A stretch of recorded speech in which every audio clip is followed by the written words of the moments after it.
The Rialto Reentry Support Team was started in December of 2013 as a response to the early release of prisoners coming out because of Assembly Bill 109. Thousands of state prison inmates are headed here. Many people have described this as one of the biggest change in public safety in California in decades.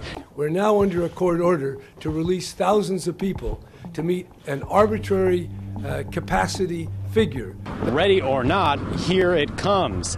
Our focus is people on probation, parole, post-release community supervision, and also people who are on that pre-offender status, people who just kind of need some help, whether it's counseling services or working with workforce development to get a job, to help people get back on track.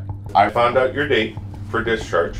Should we have nothing between now and August 15th? No negative police contact, no arrest. You will be discharged on the 15th. Good news. That's good news? I'm glad. Well, I came to the program. I just recently got out of prison, so I'm hoping just to better myself, man. Try to get a job to provide for my family. Stuff that I missed back in the day, and I mean growing up. Now I got an opportunity to do it. We offer hope to individuals. A lot of times they're not really accepted by society, employers. We talk to them about making good choices, talk to them about, teach them actually how to answer the interview question and on the application how to answer that conviction question. It's a stage. Once you get into that office, it's a stage. He's acting, you're acting. You're selling. Who are you selling? What are you selling? You. You're both together going for the same job.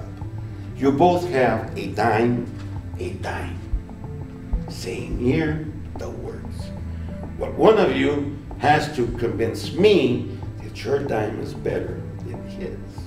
Best suited Why should I hire you? I have a lot of experience in warehouse. In the past, I have made mistakes, distant past 10 years or more. You go into your skills and then your personal traits. Warehouse, loading, unloading, counting. It's not something to be concerned about because I have had nothing as far as even a traffic violation since then. We have a guy on our caseload right now, gang member. He's got tattoos as well. He just got a job with Wildland Fire, making $18 an hour. Something told me, try something new. I didn't have any money. I was always struggling, So finally, I did it. So I started going over there. I started asking my mom for change and things like that to go on the bus. And I started doing little interviews. I got this call on the phone and saying that they had a job for me, and it was for firefighter, and they started at $18.50. So I was shocked, because I was like, I'm a felon. I mean, do they accept guys like me?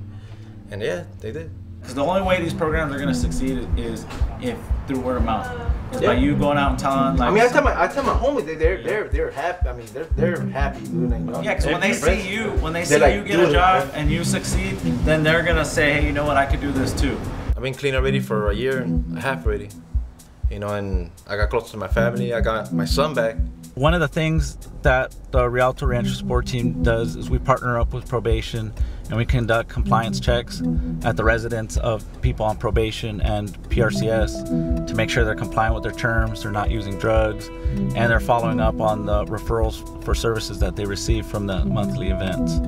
So kind of keep everyone accountable for the terms of their supervision and accountable for getting services. The thing that I just did was a mistake that I did, and it's not gonna happen again, because I got a lot to do, Now that you've got work experience for the first time, yeah, you can use that, and they will actually help you find work.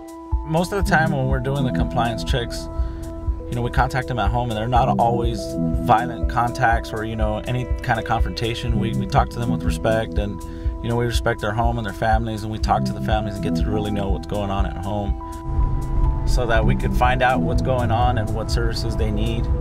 And if they're not compliant with their terms, then they go to jail. In order for people to actually stay out of trouble, stay out of jail, not go back, they really need to have work.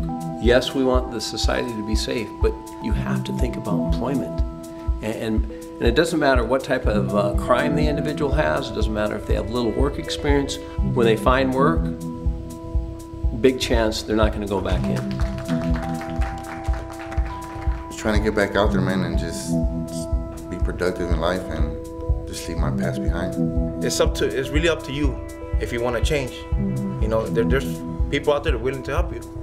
And it's no lie, people out there to help you. If I could establish enough trust in the community that they will take advantage of these services, overall, it's going to help families, it's going to help people coming out of prison make the right choices and stay away from those negative behaviors that got them into jail in the first place.